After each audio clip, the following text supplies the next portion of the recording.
So here we have the Mini 5-door hatchback on a 15 plate, finished in British racing green, as you can see. I'm going to start off by showing you around the outside of the car, and then we'll hop in and run through some of the controls on the inside of it from there. From the outside though, it's a 5-door car, as I mentioned, with alloy wheels. We're going to start off inside the boot area, first of all.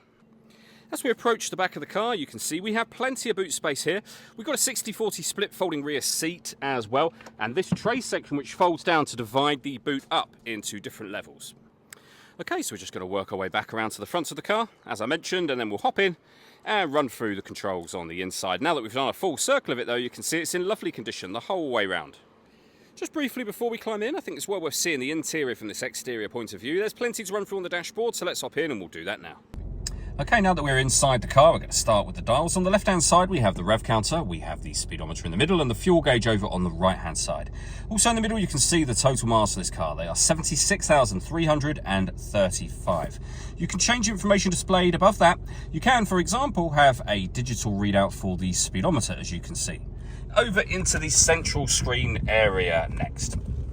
We have our main menu. The movement you see me making on the screen is being done primarily using this dial. You can use the buttons that surround it to go into the menus that they highlight, but we're on the main menu using the dial at the moment. So for example, push the dial down, you can rotate it, and you can see we've got FM, AM and DAB radio. If you listen to your own music, you can do so. There's a number of ways of doing it. We've got USB input, Bluetooth audio and auxiliary input as well. And you can pair your phone from on here, of course. Working our way down, we have the dual zone climate control. You can adjust the driver and passenger temperatures. You can increase and decrease the fan speed. You can determine what direction you'd like the air to be distributed in, and when you're happy with those settings, your air conditioning off, back on again, or hit auto. The car will now take control of the direction of the air and fan speed to maintain the temperatures that you've asked for. You can override that whenever you wish to. Directly below that, we can turn off our traction control. This button starts and stops the engine. This one turns off the stop and start, which is a different thing altogether. This car is designed to cut out when it's stationary in traffic to save you fuel. That system is off when that light shows.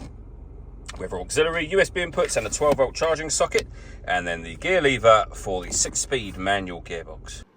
All that leaves me to say is thank you for taking the time to watch this video. If you'd like to come and see the car in person and have a test drive, please feel free to give us a call here at Surrey Specialist Cars. We'd love to hear from you soon.